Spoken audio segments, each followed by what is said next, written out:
Hot Springs Village Inside Out is a closer look at the greatness of Hot Springs Village, Arkansas and the surrounding areas. People, places, experiences. Hot Springs Village is one of the most beautiful places on earth. Join me, Randy Cantrell, and my co-host, Dennis Simpson, as we engage in weekly conversations to explore Hot Springs Village Inside Out. Today's show is brought to you by Central Arkansas's favorite radio station, KVRE. Find them on the dial at 92.9 FM. Stream them live at kvre.com. RE/MAX of Hot Springs Village, the award-winning RE/MAX of Hot Springs Village, is the largest real estate office inside the village with over 30 full-time agents and support staff. Visit them to learn more about this beautiful place to solve your real estate needs. Call them today at 1-800-364-9007 or find them online at explorehsv.com. They are RE/MAX of Hot Springs Village at 1-800-364-9007 or online at explorehsv.com. Ike Eisenhower State Farm. Ike and his award-winning team have been serving the insurance needs of folks all around Hot Springs Village since 1998. Ike has qualified for State Farm's President's Club, Chairman's Circle, and Hot Springs Village Insurance Agent of the Year. Call them today at 501-984-4100. That's 501-984-4100. You can also find them online at ikeeisenhower.net. Call them today for your insurance needs because, like a good neighbor, State Farm is there. So, Kelly, tell me how exactly being the general manager of the POA for a private corporation is a lot like being a mayor, or not, or is, or isn't? Well, I really didn't know what it was going to be like when I got in the seat. So, I used to watch, the mayors on all the television shows, and they seem to be more of a politician, how they deal with staying in office as an elected official. Unlike the board members, I'm not an elected official. I do sit on the board, but I'm a non-voting board member. I'm a hired official, which means I'm accountable for actually what we do. So you got to play mayor because you get invited to a lot of public speaking events and people want to be around and, want to hear what you have to say. And you've got to be the representation of the POA, which is the brand.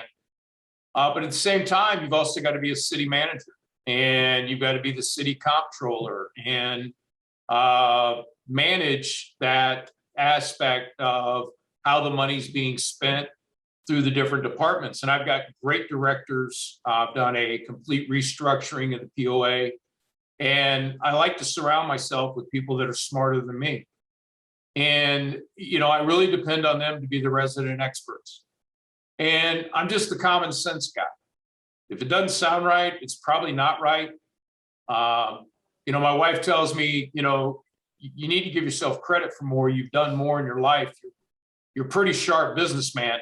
But I also like to keep myself grounded in the aspect that I'm not an engineer like Ken Unger. Ken Unger is very good at what he does. I recruited him for what he has. I'm not even going to pretend to, step in his shoes. But, same thing with Tom Heffer. I'm not a golf guy, and I don't want to step on his shoes or anything with anything. But it's like I tell my folks all the time.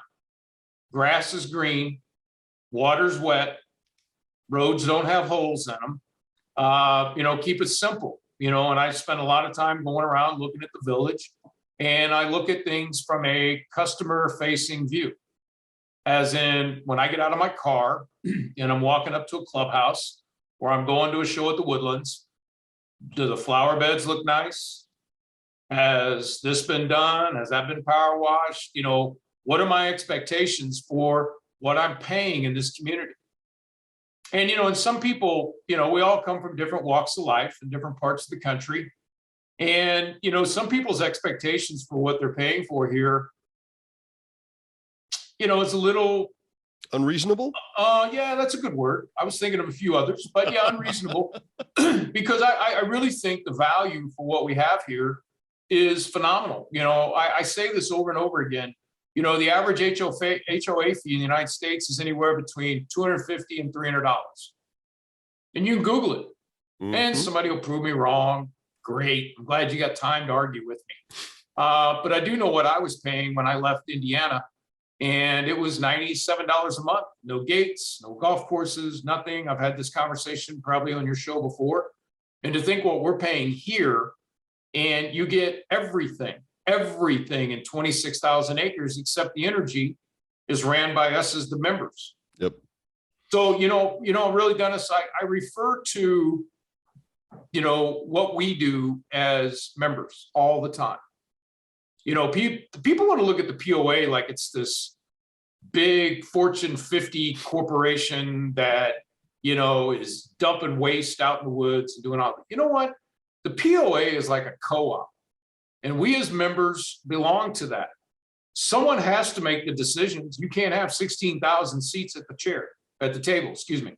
But somebody's got to make decisions, and that's the board of directors and myself that represent what is best. And not everybody's going to get what they want. That's called being petty and selfish. And, and there's a lot of people that want things done that they're right. It's just not the right time. Yeah. So if you look, and if you've been paying attention, I try to spread things around to everybody. Little here, little there. Well, we make more revenue than they do. Oh, okay. Well, your facility's brand new, looks good. And this one hadn't had anything done to it in 20 years. And if we don't protect the investment, we're going to spend 3 or 4 times more than if we put a little bit of money into it now. So, I look at what do we as members want? We moved here because we have a gated community. Okay. So, what do we want inside the village? Well, we want things that are nice. I personally don't want to leave the fence line to go have entertainment. Mhm. So we try and put a little money into the woodlands, put a little money into the Coronado Center. So we have shows and plays and speaking events that are really good. Sure. I had Don Valdez and his group that do a fundraising event. We had a fundraiser to get lightings for the Coronado Center. It's from LED lighting. So we put that on, and we're going to be able to upgrade that. And that venue, we painted the inside for a whopping $500. And we repurposed an asset that now is prepared to host not only private clubs like the Boomers Rock, the bingo groups, a lot of the organizations that are really big in the community here. But, we'll be able to put on plays at a very class level to keep our people here in the village. Same thing with the Woodlands. We just partnered up with the VCA made a donation. And I say partner up because they do a lot of good shows there. And that's the Village Concert Association. So, a key thing was for us to upgrade a lighting and camera system that was 20 plus years old or older. So that's where you see, when you go to the shows, you see the nice LED lighting that looks like Vegas. And they donated $15,000 to help with some acoustic sound panels. And, we carved a little money out of the budget to help with the sound system and the lighting. So, for very little money and donations that we go out and recruit and show responsibility with, we now have 2 great venues that people can go enjoy. When you're paying $25, $30 for a concert ticket, I know, versus paying $250, $300, and they're an imitation group. Yeah. You know what? Close your eyes. It looks pretty good. It looks pretty good, man. and they sound even better now. They sound even better. But no, it's things like that, though, Dennis, that I think are important because they're not far from home. They allow us to get out and we can socialize with fellow members. It doesn't cost an arm and a leg, and you have a good time and you're safe. You're safe. And that's the key thing to me when I take my mom to all the shows. A lot of people see me there. And it's just, to me, that's what makes the village, is just the things that we have out there. The assets, the golf courses, the lakes, the concert halls, the tennis and the pickleball courts, and all of our clubhouses. That's why you saw me going fast and furious trying to get them all painted, because they hadn't been painted in a long time. And if you don't take care of it, just like your home, it's going to rot down around you. Well, we were in, and we've mentioned this before. We were in, and I understand. I'm not trying to make excuses for other boards or anything else, but we were in whack-a-mole situation. The Coronado Center was nice. The Woodlands, very nice, but we were waiting for them to deteriorate. We weren't actively doing anything to improve them. And now that we're on the improvement scale, and I do telco, I do IT work and telco work, and one of my complaints is when you call the customer service side of things, when I call in from the outside and the phone tree goes nowhere, I press 0 and it doesn't go to anywhere. I press 1, it doesn't go to anywhere. And it's infuriating. And why is it infuriating? Because the people on the other side of those phones, they never have to call in through that front public number. They never have to get out of the car, look around and go, what's the customer experience like? Which is what you're talking about. Yeah. If you come in as a customer, Diane and I have 4 Airbnbs. Guess what? One night a year or one or two nights a year, we will stay in each one of our units to know what that customer experience is like. There is no substitute for walking around, as you would say, with your former employer, but there's no substitute for knowing what it looks like from the customer side of things. And for you, and we discussed this just a little bit before we hit record, how many hats do you have? A lot. I mean, you got to be the mayor, the city manager. You got to be the camp counselor. You've got to be sometimes the priest, the rabbi. I mean, it depends on where you're at and who you're dealing with. And, it's very unfortunate, Dennis, and I don't mean this in a bad way. I mean this sincerely, because you and I spend a lot of time interacting back and forth, not just on this. We see each other out in public and we've gotten to be good friends. Yeah. I'm on a mission, and my tenure, everybody knows, and I say it over and over again, I didn't move here to take a job. I moved here to take care of my mom, retire, play golf, and drink beer. How are those last ones working? It sounds like that work is getting not very good. Not very well. Not very good, matter of fact. So, I mean, it's just getting there. But, I spend a lot of time talking to people, and there's a lot of people out there that just don't get it. We get zero state or federal funding, has been for 52 years. The village has been here because it's a private gated community. And there are a lot of people out there that know that it's come up before that if you take your gates down and open the place up to the free world, we will give you money. Doesn't that sound simple? It sounds like a simple trade-off, doesn't it? You know what? It sounds so simple. I wouldn't live here. Because I wouldn't either. What the beauty is the gates. And people like, well, you got gates, and they expect Fort Knox. Yeah. Oh, you know what, man? When you're paying $100 a month,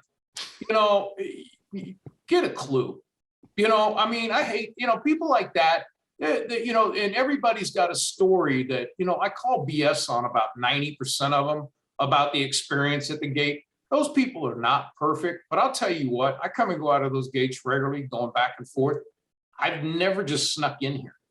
No, I haven't either. And let me interrupt just for a second. We're about to have a show with Christy Bennett. We've already recorded it. It's in the can. Christy told me a little detail I didn't know. In her off time, she'll go put on a jacket stand and work the front gate. And there's going to be 1,000 people that are going to be stunned to hear that story. But when we talk about being in the customer experience mode, there's no substitute, I suspect, besides standing behind those barriers and trying not to get hit as people come in the gates and you're asking them to slow down.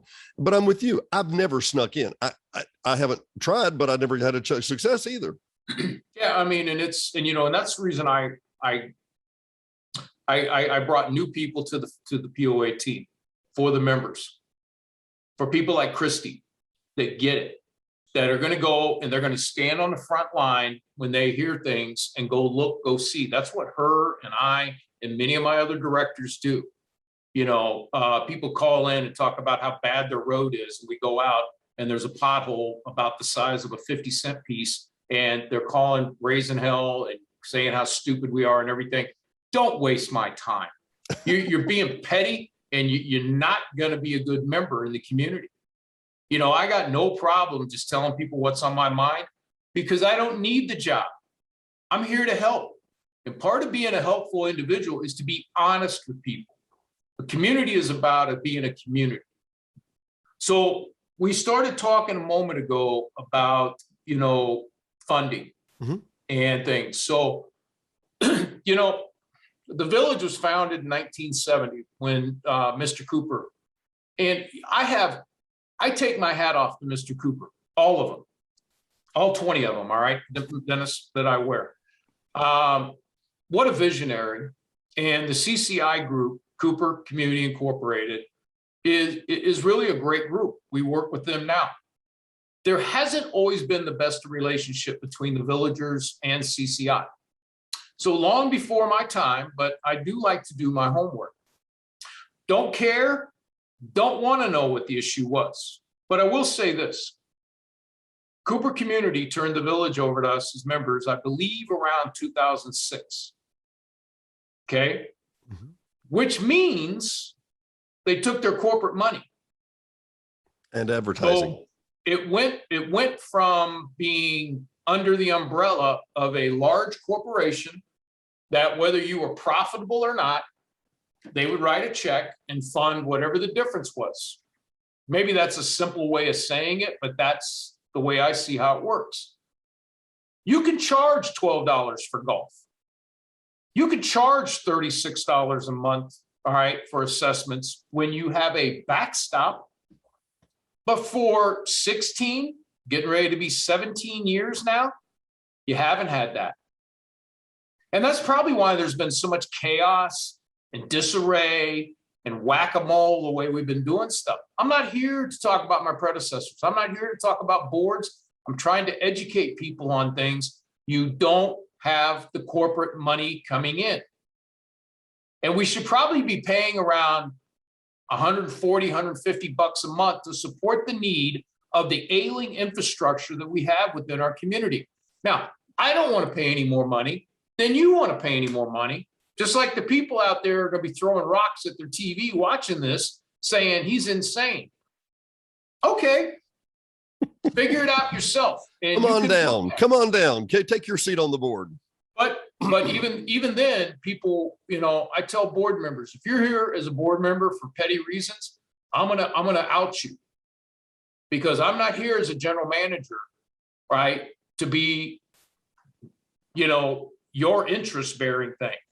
Look, if you like playing whatever, great. Go do it away from the board meeting. Don't bring that to the table, because I will stand up in front of God and country, as I've been known to do, like here and at the board meetings, and I will tell you what's on my mind. Why? I got nothing to lose. I do. I'm here to help. I think people don't get that, Dennis. They don't understand that this is a labor of love coming from me and my family, that we really care and we're as honest as the day's long. You don't have to like me. I know there's people out there that want to argue with this video and say, you don't know. Really? We've been doing pretty doggone good with the team. And first thing I had to do is get the team settled down and get rid of a lot of old mindsets. And I don't mean age-wise. I mean the way the village was ran before. All right. And whether you like it or not, how we do things, we're doing them in a logical fashion, cost-effective, and go from there. So let's talk about the public funding for a second. Sure. We don't get anything. We pay $400 million annually in taxes as villagers. That's a proven fact by the University of Arkansas for the two counties. All right, that is tax revenue that's generated. Property taxes and taxes that we go to Hot Springs, Benton, e-commerce taxes, blah, blah, blah. That's sales tax as well. 400 million. That's a lot of money. We are the 27th largest city, not recognized as city, but we're the 27th largest in population in the state of Arkansas. So we generate 400 million out and get, how much do you think we get back in return, Dennis? We get our kids educated. That's it. Beyond that, it's zero. Zero. We get to go to school, which they would get to go to school any other way anyway. Exactly. But that's it. And as villagers for both Fountain Lake and Jessieville, we contribute approximately 75% of the mill for those two school districts. Really? Yeah. So we get nothing in return.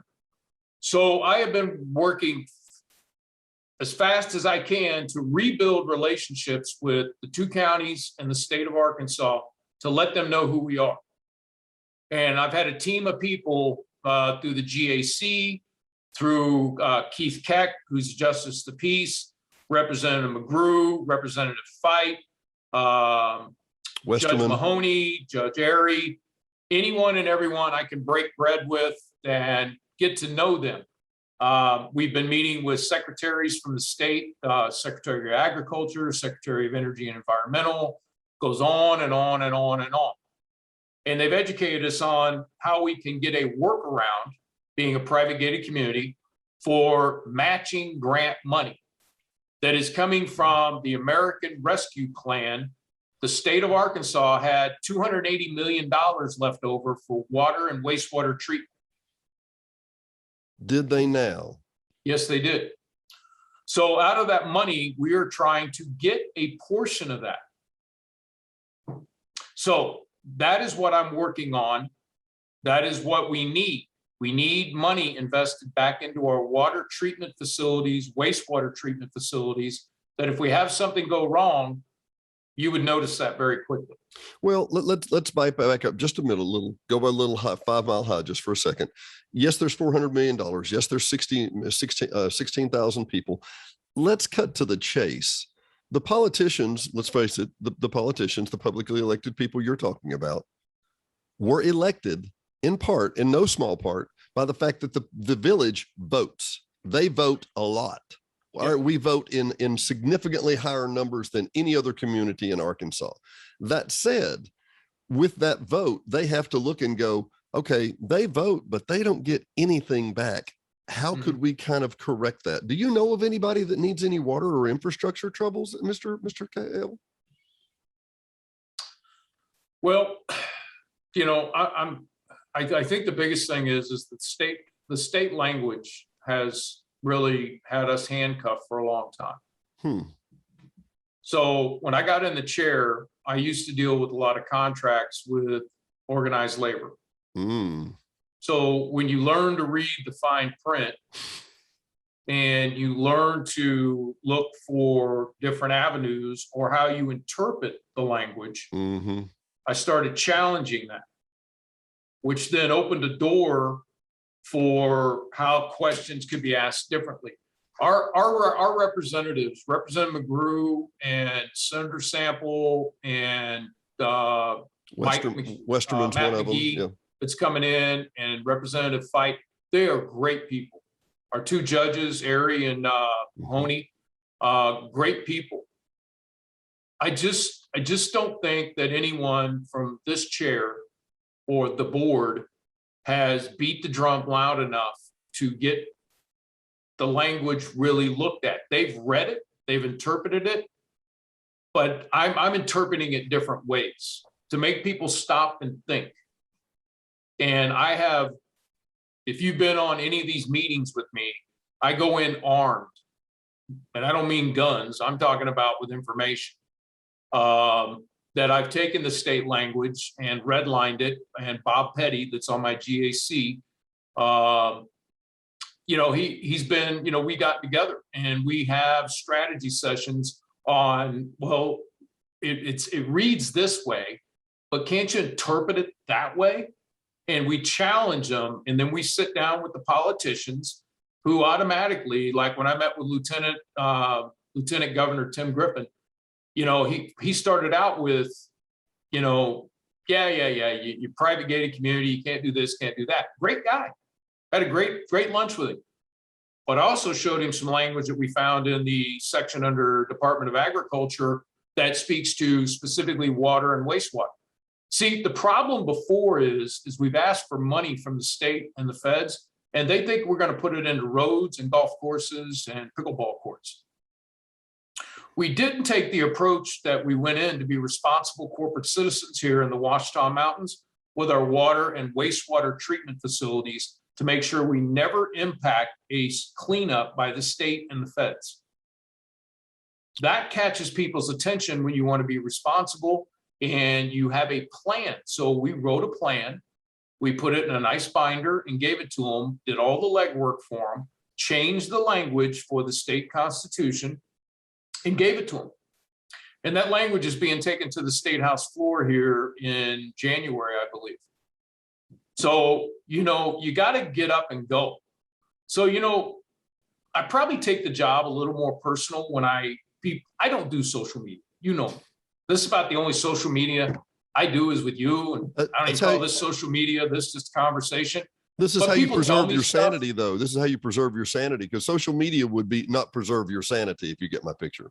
Bunch of children. I'll tell everybody that. Get your facts straight, get a life, get a hobby, go play some golf. All right. Exactly. My point is this, is that, you get more people out there, they'll spend more time typing away, tearing down the base of the community than they will to actually get up, go get the facts straight and ask how they can help. You'll spend more time, hiding out with email muscles than you will actually getting out and cleaning out a flower bed or finding out that, how can I help in any way, shape, or form? But, you're going to have those in any society. Sure. So I laugh, because it's comical. Just don't call yourself a member of this community if you're going to constantly tear it down. It's not perfect. It hasn't been perfect. I'm definitely not perfect. Trust me. But I got no filter. And if I don't think that your interests are in the best interest of the people, not me, the people of this community, which is finding ways to help, then shut up. Well, I hate to say it so bluntly, but no, you're right. Everybody's entitled to their opinion, Dennis, and that's fine. But, it's like dealing, that's the reason I got off Facebook years ago, back when the 2008 election was going on, because it was like dealing with a bunch of children, watching people do nothing but act like children.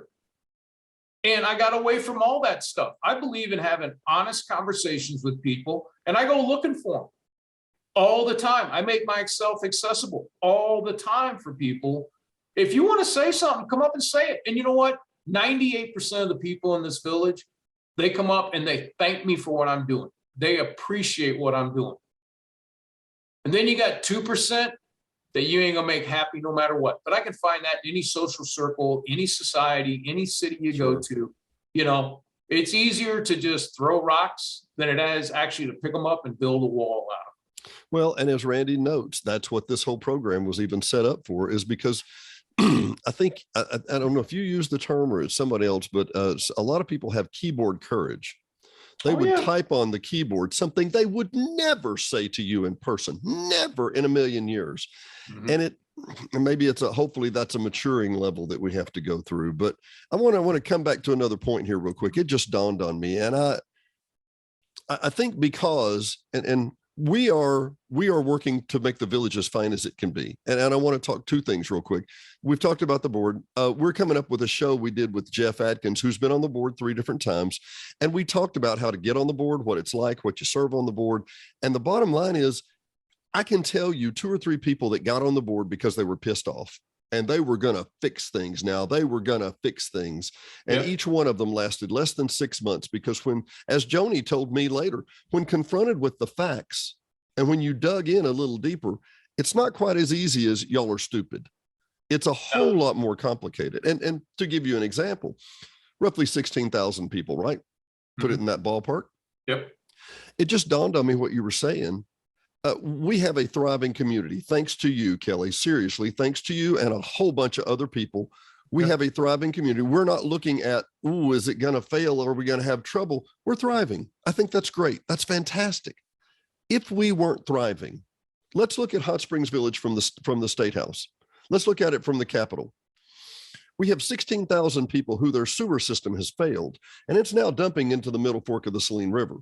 Mm-hmm. Now we have a crisis. Exactly. Well, they have to issue a special assessment, and everybody in the village had to pay $1,000 per household, and some of them couldn't, and they didn't, and maybe there would be bankruptcy. And I'm painting a very, very dark picture, because not because it's that way, but because that's the potential. It could be that way.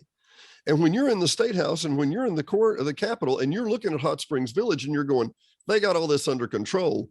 Mm-hmm. But if they didn't, how many hundreds of millions would this cost the government, right? Oh, it would cost a lot, and the reputation of the village. I mean, which would then in turn cause people to not want to be here and see, and that goes against why we all came here. Look, we're not in trouble, but the minute you let your guard down, look what happened in Jackson, Mississippi. Tragic, Okay. truly tragic, but it didn't happen overnight, did it now? No, but that is the state capital. Think about that for a moment. I didn't even dawn on me until you said that. Right there.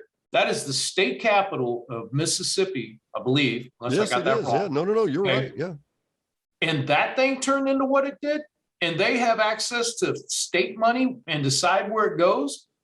See, look, this is about being proactive. See, you don't wait till you have a problem. You go out and you identify where things are going on, and you look and you do logical assessments of where we're working at, and you build out from there. See, that's the whole thing. And there's a lot of time and energy by the people here. Look, once again, I'm not here to talk about what happened in the past. The past is only something to learn from. I'm here to talk and learn from the people that have been around. What didn't work? Why didn't it work? Okay, what can we do differently? Look, if you keep it simple, right? And people moved here to retire. I didn't move here to work. Everybody moved here so that they can go walk the trails, play golf, have decent roads to live on, nice lakes to look at. But unfortunately, we've made poor choices in the past that have caught up with us. And now we're coming up with creative ways to be able to catch up and make up some time without going broke. Anything's easy if you got money. You know what I mean? All it takes is money, right? All it takes is money. But I mean, and then people, what's funny is people look at the budget when we put it up as a board each month, and they're like, but there's $20 million there. Nah, not really, because you need to put up that money. You don't spend every doggone dime you got. 7 million of that 20 million we show you is in what's called reserve funds. And that's called like a 401k. That's money that we don't want to touch. Ever. We want that to grow and compound and do the things that we need to do. That is being responsible citizens. That's what we want that. The rest, yeah, it's earmarked for projects. But when you have almost $60 million, and that's a low number of what you need to do to catch up on a half a century of aging in a village. Okay, go ahead, do the math. I got all these smart people out there that want to tell me how to do it. Bring it on. You show me at the current burn rate of the amount of money you're bringing in and all the work you got to do with what resources you have, show me. Because you know what? You should have filled your application out to be the general manager since you know so damn much. That's usually my first response. I understand. Yeah. Well, and somehow miraculously, the board didn't choose them when they didn't fill out their application, nor would they have. Isn't that odd? What are the odds, right? I don't know what to tell you there, brother. I mean, look, I came from a logistics background, but what I learned at my company that I work for, they've been around for 115 years. They just did their earnings report today. Look good. 115 years later. They're still going and probably still be around another 100 plus years. They weren't perfect by any means. We made a lot of mistakes along the way, but what I did learn from them is listen to your people and be fiscally responsible with the money as you get it. Well, we continue to keep doing that, Dennis. I'm sorry, I didn't mean to interrupt, but I want to take us another direction just for a second. Sure. And I don't want to be driven by social media complaints or whatever, but I know there was a lot of questions about the paving, about the many miles of paving that we've already done. And I don't know that I would even call it paving. And for those of you who do watch the show, you know that Ken Unger said this was a stopgap measure to get us into a permanent plan. What would you say about that, Kelly?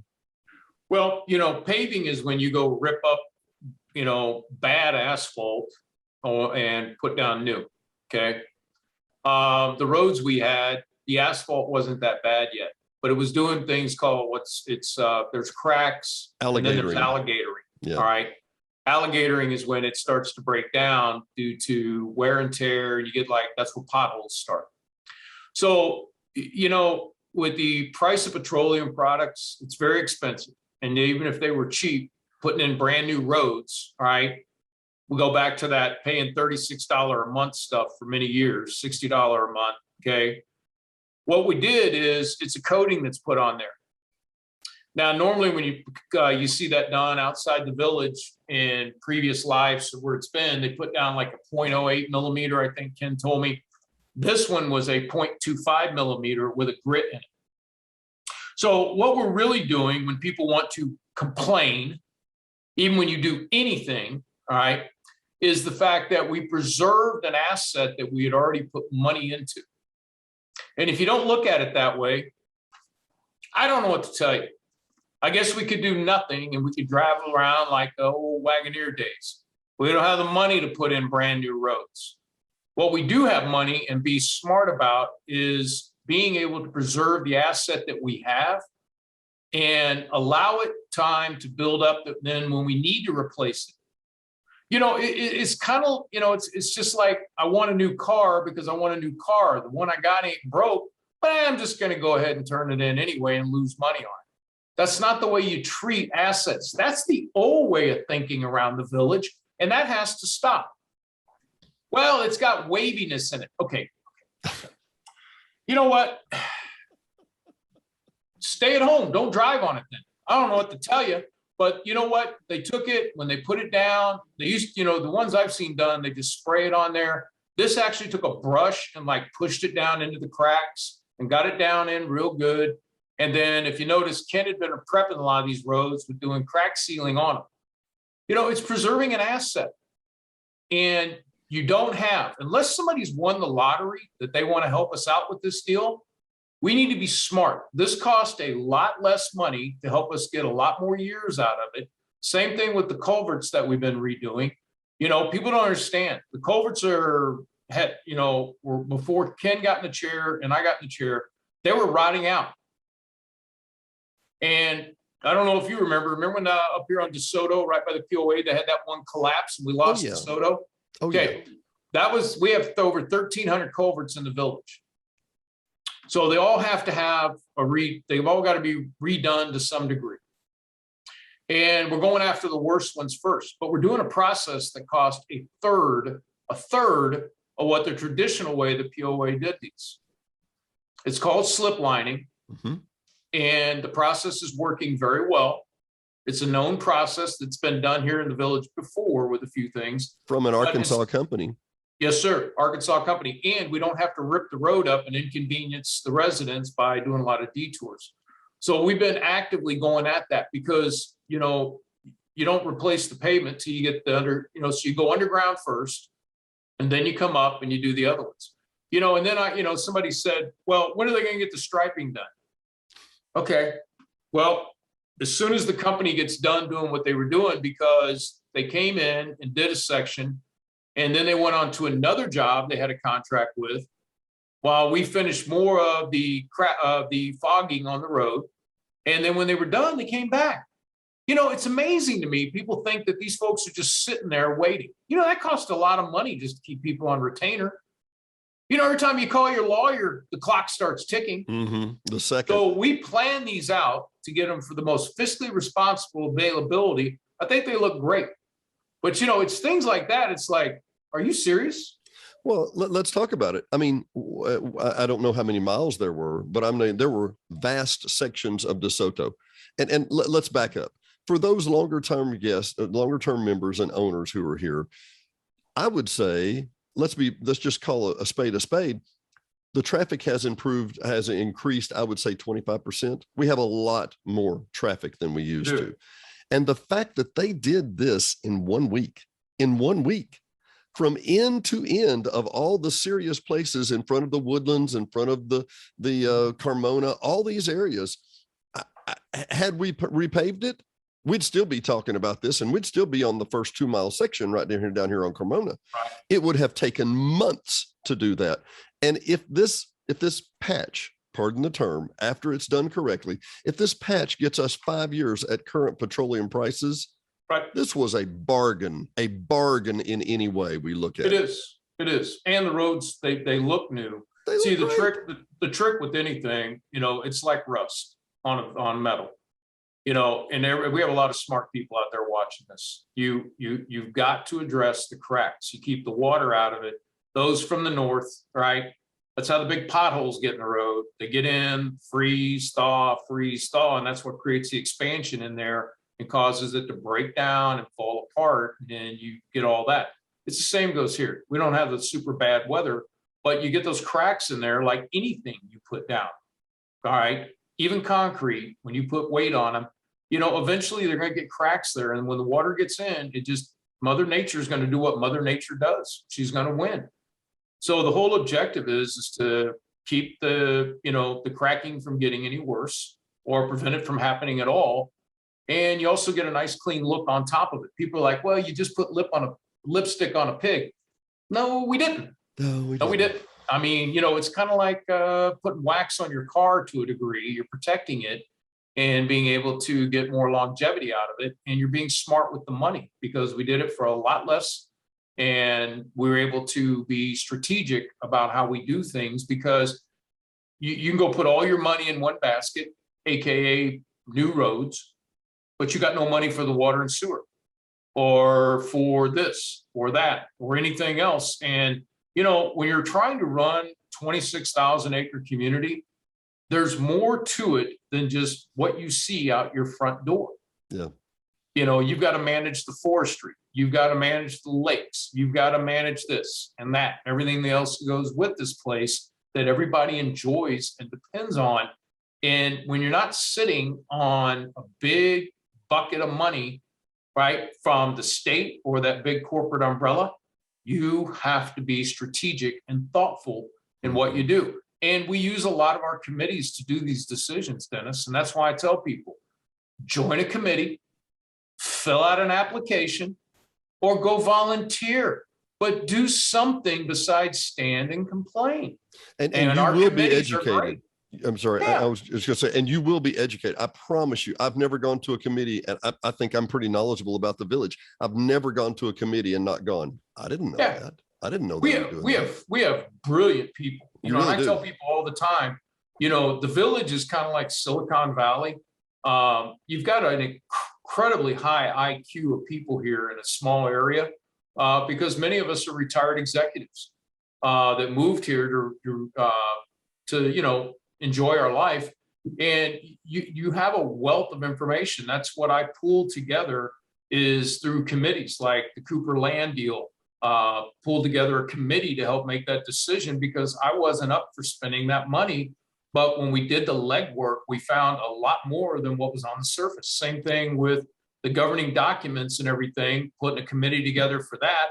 What's outdated? What's too wordy? Simplify it for your average person that we're not bogging down everybody with a bunch of noise. What protects property values? What's common sense?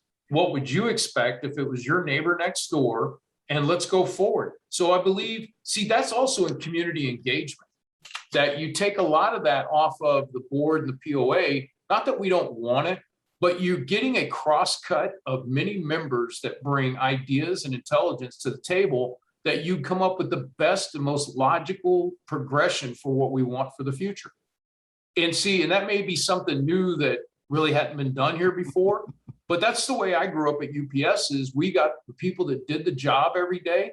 And that's why I spent a lot of time talking to the employees here to figure out how to fix things. But you really get, the people that are out there and you involve them. And when you have an inclusionary style like that, I think you can get the best product and the best outcome for the members. And that's really what's important. Yeah, no question at all. And I want to come back. A guy who knew a little bit about common property, knew a little bit about reserve property, knew a little bit about the rules in the village. I went to the committee, the first couple of meetings. I was out of town after that. But I remembered looking at the reserve properties committee and thinking, I don't know how this is going to work out. And then I finally saw the result and I was like, that's way better than I could have ever dreamed in any of these. And I knew many of these properties very intimately. I could tell you exactly where they start, where they stop, what they're associated with, why Cooper had them, all that kind of stuff. And they literally, in my book, now I'll give you this credit too, that was a rabbit out of the hat. Now some people will go, why did we pay so much for those trails? Number one, you have to be educated. You have to educate yourself, hopefully with programs like this. I cannot give you a 30-second clip as to why we had to preserve the Cedar Creek trails. If you've walked them, I wouldn't have as much problem describing it to you. If we've talked about water security and water fidelity for Balboa Lake, we wouldn't have as much problem. But the person that would complain about the buying those reserve properties has no idea the bargain you got. Yeah, so let me give you the 30-second rundown. Please. The initial asking price was 1.2 million. For how many properties? That was just the Cedar Creek. Just Cedar Creek. That was 90 acres at Cedar Creek. And we're talking the area basically between the Beehive and Danville Road that goes back behind there. It comes out of the back of Lake Coronado and goes over to the beginning of Lake Balboa. Yes, sir. That area right there. So it's they asked 1.2 million. We paid 450,000. Okay. Negotiated it down. I think I started at 250. And we were able to come to an agreement and take 20 acres of that as reserve property, not common for us as members to maybe one day sell, not on the trail, up on the upper part by the road, for us to recoup some of that money. So that was out of the floodplain, outside the floodplain. Outside the floodplain. The purchase of the property had nothing to do with the trail. Okay, it's pretty, and I'm going to make some people upset, but I'm going to explain. Lake Coronado creates Cedar Creek, which feeds Balboa. You have access off Danville Road there, Dennis. Mm-hmm, they were going to take this out for national bid. There was a good potential too. Someone could have bought that, made it into a hunting preserve, which I think was one of the marketing things that was being talked about. They would have had access off Danville Road, would paid no assessments to the village, could have had their own gate off Danville Road. Yes, sir. And dammed up Cedar Creek and made a duck pond or whatever they wanted there, and would have cut off the water supply to Lake Balboa. And deteriorated and it would have diminished the water quality going into Lake Balboa because it would have had sediment, blah, blah, blah, blah, blah.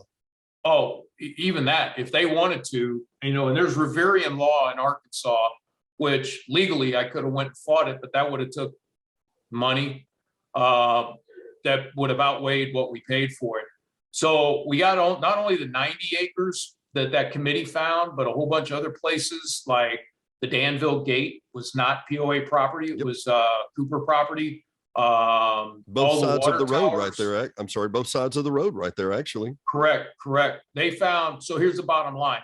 The 90 acres was just Cedar Creek. There's another 57 acres that the committee found with working with Cooper of property that they quit claim deeded over to us. So we got we got 147 acres in total from the Cooper deal, which was just under $3,100 an acre. Is what we end up paying as members. We preserve Lake Balboa. We preserve the trail. We got land over behind by the Minorca sanitation area to expand that for a future vision that we're going to have, on and on and on. But we cleaned up all the little nickel dime things since the village has been kind of parted out over the years, and got it back to where now as members, we have it preserved for the rest of our existence here. Well, let me give a great example. I'm looking down the lake as we talk right here at the back of El Jimador's Mexican restaurant, right where Colela goes over the end of the lake. Beautiful area. Never thought about it. I'm sitting with Jeff having lunch the other day, and Jeff said, boy, it sure is a good thing the reserve committee got this worked out. What do you mean? We're sitting on the back deck. I've got the puppy with me. We're having lunch, looking over from the patio over the back of El Jim's down to the lake. And he said, this 1.5 acre spot was one of the reserve properties, and there's a sewer line running right under the trail system here. Mm-hmm. And had Cooper sold that, I think they had a price of it for $40,000. Let me get this right. $40,000 for roughly 1.5 acres on the lakefront property. And the POA would have had to move that sewer line that would have cost $100,000 easy.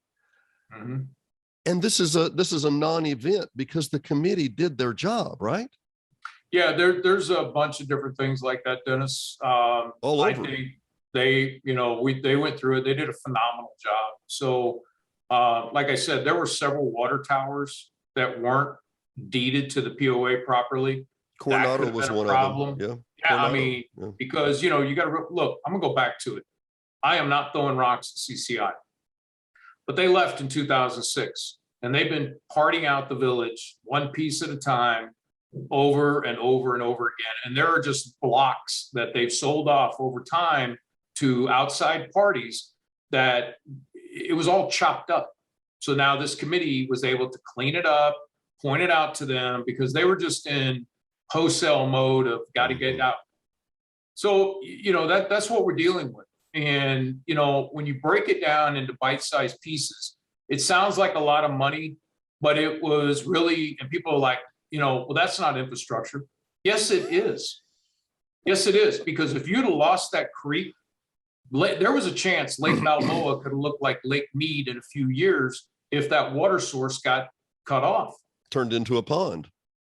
Very much. And I think those property values along there, people would be easily writing checks to pay for that $450,000 that live on Lake Balboa. There would have been volunteers from Lake Balboa shoreliners, I promise you.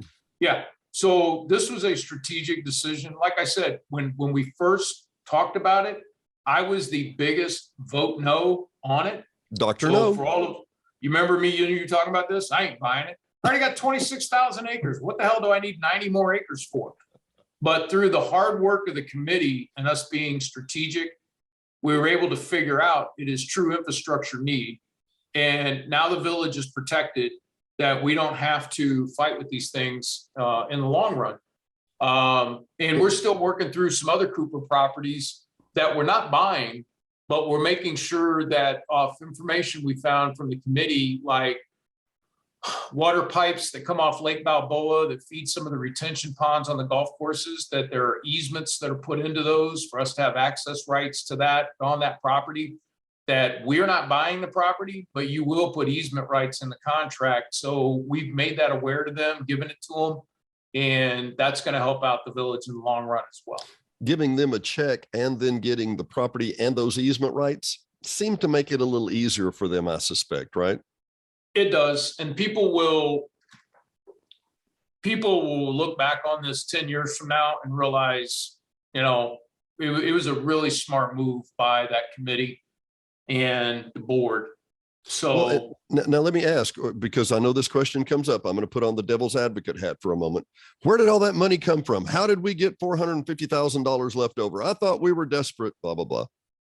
We are desperate, but the money came from a lot of, remember I told you that we were putting in the culvert project for a third of the money? Sure. Things like that. Really, literally from savings. So we had money in the 7-year O&M for $5.5 million to get rid of the sewer smell that are coming off the lift stations. Well, we've found a different way to fix that, and it's going to be over about a 1.5-year project. But if you notice, it's starting to go away. It is. It's getting better. It's because we found a solution that is way cheaper than what was originally thought had to be done by some predecessors. And we are using just good old-fashioned common sense, and it's working. And so it's going to take time, but we've been able to eliminate some things and do some things differently and spend that money smart. So you take that out of the budget, you reapply it over to here, and you fix it, you move this. But working smarter instead of harder, we've been able to save money. So it's not that we're not destitute. We were able to make strategic decisions, because I'm not going to go out and buy things. Matter of fact, I'm offboarding assets like the gas station over by the Coronado Center. So we should have a contract on that next month. I'm not a gas station attendant. What am I going to use it for? Well, we have meetings there. I'm running a 16% utilization rate at the Coronado Center on the meeting rooms. No, it's got to go. So we offboarded that asset. We made money on it. It wasn't even part of the original Cooper. It was one of the things that got picked up in there. But, it's things like that. And so we're going to take that money and apply it to paying down the 450,000. So Right. people are like, where's this money coming from? Well, it all came from savings. But when you need $60 million, you never got any extra money. Yeah. You know, that's what Yeah. people have to understand when they're like, you know, well, but you said, okay, listen to the whole video. Okay. Exactly. When you owe Exactly. 60 million and you only got $600, you still owe a lot of money. It's not time to go to the casino and throw it all on 7. It's a time to double down No. and say, okay, we're going to have peanut butter and jelly for the next week, for the next 2 Yeah, months, for and the I next 3 mean, years. we're not gonna, we can't exhale right now, and I'm not trying to be Dr. Doom here, but I am being realistic on the fact that, you know, I have great people that work with me at the POA. And if you notice, I said work with me. People don't work for me. I don't like people working for me. I just get a bunch of yes men and women around. I like people that work with me. And I have tried to surround myself with people that I feel are like-minded, have mutual interest, and a concern for our community. And I have built a succession plan for those team members that is very cross-functional, that will grow. People weren't hired just for one-dimensional type jobs. I hired them that they could fit into many facets. That way, when I find my predecessor, or excuse me, my replacement, and I move on with my life, I feel that the model that's been built by myself and the board will be long-standing for a long time for us to enjoy. And it's not that it was done wrong before. You just don't need a bloated corporate org chart here. You've got to have a very asset-light management model that works well. Is it not about, and I know you've with the term righting the ship is one discussion, but you've changed the culture, haven't you, Kelly? I mean, I think you have. I think it's got a different culture now. And unfortunately, some of the people that I dearly loved aren't here anymore, but the people that are in their position are doing as well, or if not a whole lot better. And yeah, they are. And I've got a very inclusionary management style that I spend a lot of time listening to my directors, my superintendents, my committee members, and we collaborate. You know, I may make the final decision, but I do it after having long discussions, and I want to get it right. There's things that I know, and I'm like, nah, we're doing it this way. And my team can feel that. They're like, yeah, we're not even going to talk to him about it because he knows what we're going to do. But then there's other times that we'll have discussions for months on end going through things just to get it right. You know, like this land purchase, just to get it right. You know, selling the gas station, just to get it right. Because like nobody could, you can't, you got to justify it, you know, and make sense. And, you know, then I sit down and talk to people that I consider to be good advisors that are out there in the community and get their input on it. And then I sleep on it. Or don't sleep on it. I don't sleep a lot sometimes. Well, I got to tell you, it's clear to me that, you know, in our society, and I'm not talking about social media, I'm not talking about politics, I'm not talking about anything. In our society, with the freedom of media, how about that? With the ease of media, that a lot of people are moving to a position where they're letting media or public influence make their decisions for them. And that is not how the corporate world works, nor how it can be. And I love you if you don't agree with me, but this is a corporation. And at the end of the day, if it doesn't make a profit, we're all in a mess. And so that said, you have to come to the best knowledgeable decision you can and move ahead and go, sorry, public media, public opinion, screw you for right now. We're doing the right thing for the right reason and moving in the right direction. And history will prove me right. Is that where we're at? Yeah, I don't cower to public opinion. That's a good thing. You know, I don't. I mean, I listen to people's opinion and I take things into consideration, but you'll lose me the minute you start complaining. You know, it's one thing to have a concern, but then to have a solution that isn't petty and self-centered. Yeah.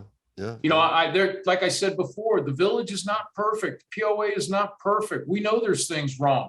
But, you know, I've had people that came and pointed out issues and concerns, but they did it in a way that was very respectful and professional. And I listened to them and we incorporated some of their stuff. And then you get other people that just come up, you know what's wrong? You're done. I'm not even going to listen to it. You know why?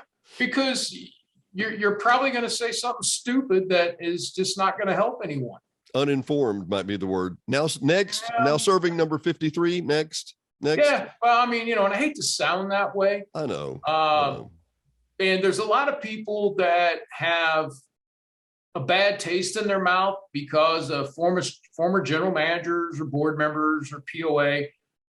Okay, I get it. I really do.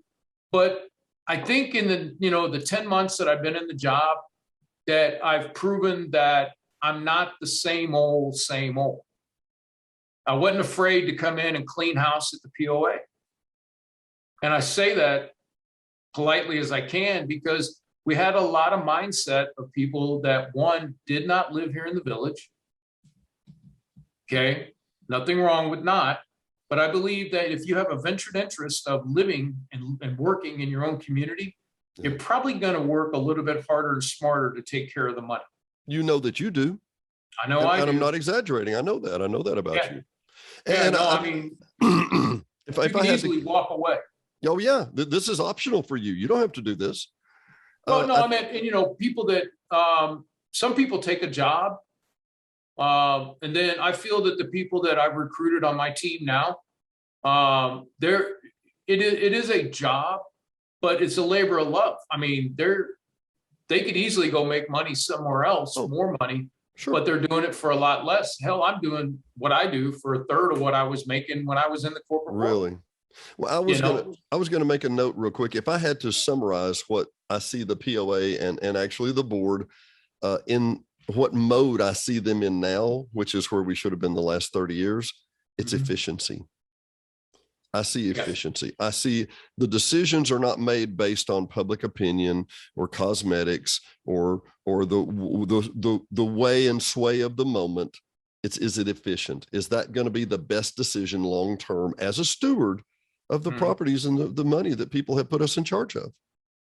Yeah, I think efficiency is very critical, and being able to really make sure that each decision you make has a logical progression to the next one. It can't be whack-a-mole of, we're going to go over here and fix this, and then we're going to come over here. Now we're going to come over and dig up what we just fixed because we didn't fix the culvert, and then spend twice as much money. Or here, I got this crazy idea that we're going to go put this in, but it costs $6 million, but we don't know if it's going to work, but let's go ahead and put it in anyway.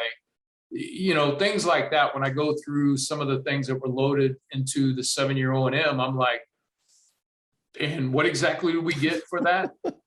Well, this is the latest and greatest thingamajig. Yeah, we're not going to do that. Yeah, no. Dr. No says no. Well, yeah, so we need to wrap up here in a minute, but I got one more question I wanted to ask you. Goodness. Sure. And did I just lose? I may have skipped a groove as we were coming in.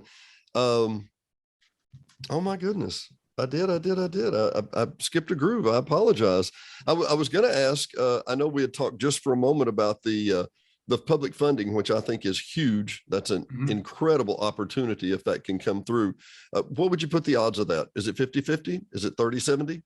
I'm going to be real pessimistic, kind of like winning the lottery, because it's never been done. So I'm going to stay with that. But, I will tell you, what we did with the police department, we were able to get the police department $91,000 in funding for the officers. Christy was able to get that done, which I was told by her predecessor couldn't be done because we were a private gated community. So we went, read the language, and they got a $91,000 stipend, $5,000 per officer. So let me clarify something too. Yeah. There was something said at the last board meeting about how we were going to be our own police department and not be affiliated with the two counties. Not be deputies or something. That's incorrect. Okay. That was misspoken by a fellow board member. And what is true is that we are deputized by the two counties. We will continue to be recognized by that. We're also recognized by the state of Arkansas. What I believe was trying to be stated and should not have been, because that's my job to say those things from operations, was we're trying to how we can frame up our fire and police departments to get additional state and federal grant money. So instead of me naming them part of the POA, can they be named something else? Oh. So it's not that you're not going to be affiliated with the state or the counties. It's how do you get them? Because see, we do what's called reciprocating. And so if there's an accident out on 5 Highway and our fire and police are there before the county gets there, we have a responsibility.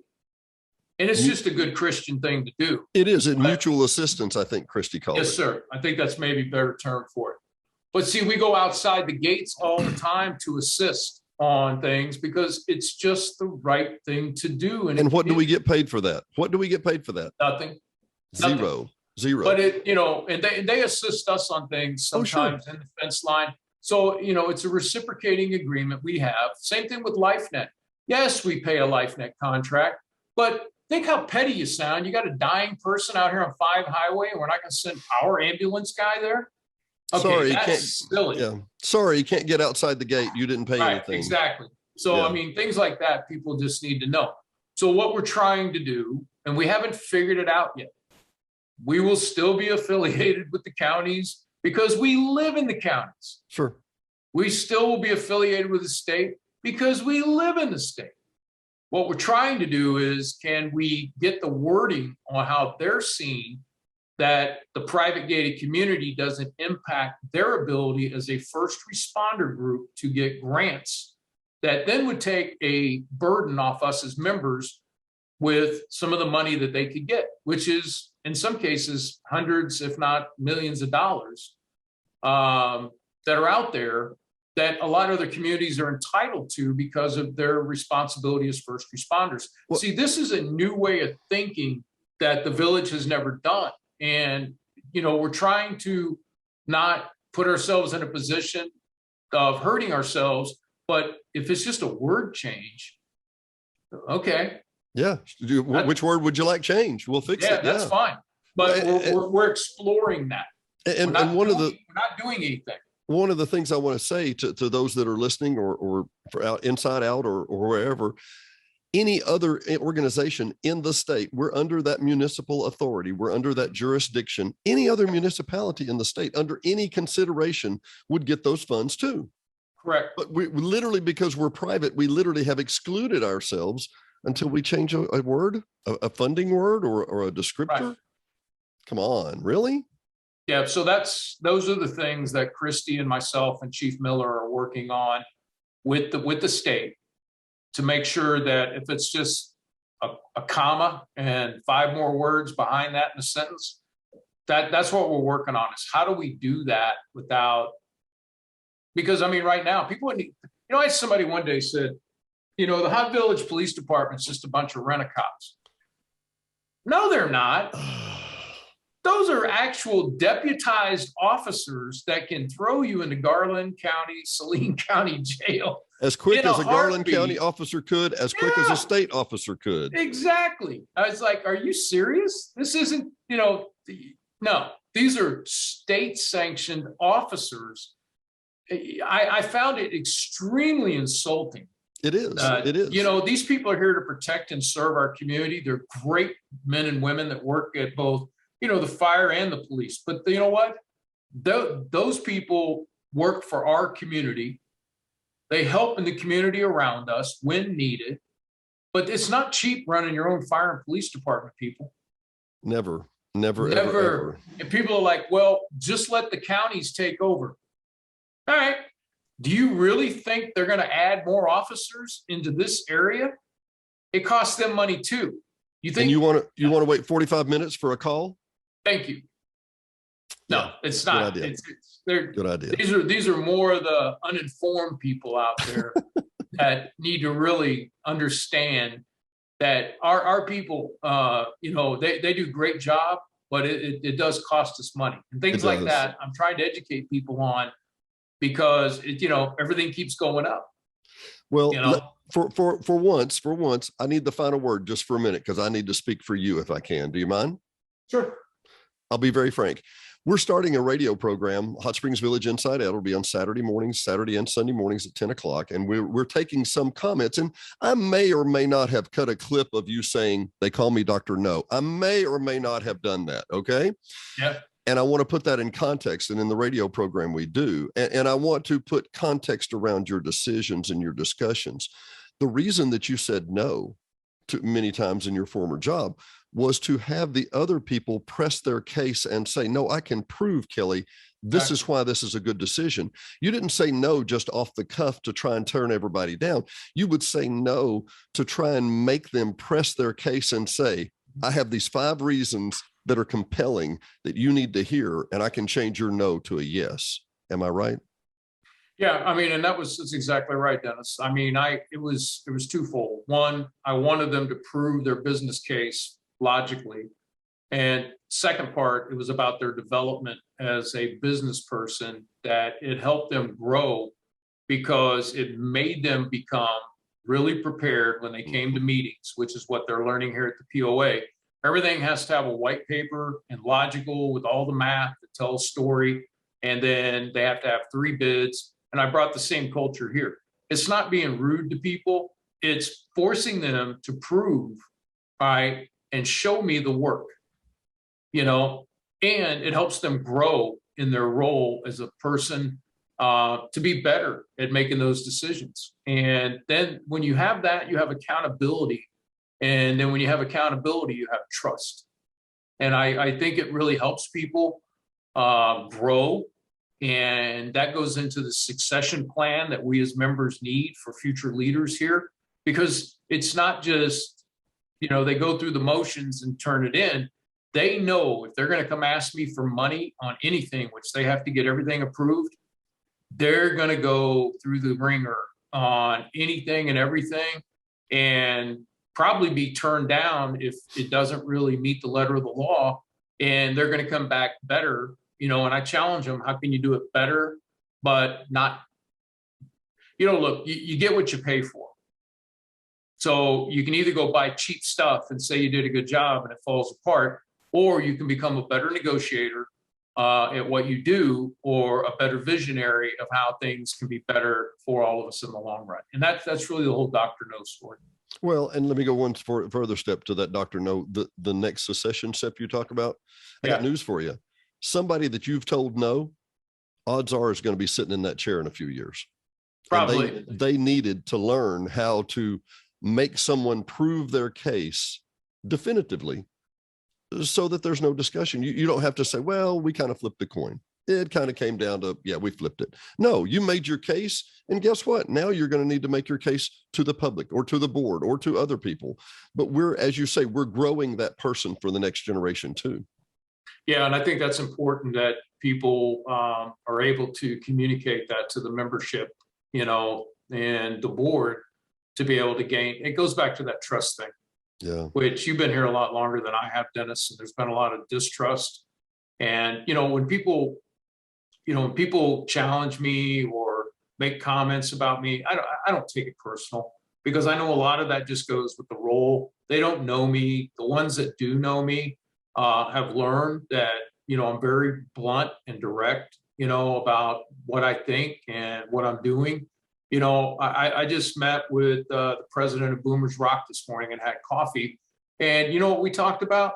We talked about what volunteer work they can do in the community and where they can make some donations. And, you know, and Tim's gotten to be a friend of mine, and he's a good guy, great organization. And I appreciate what they do. But see, it's things like that. People are coming to me saying, you know what, Kelly, how can we help?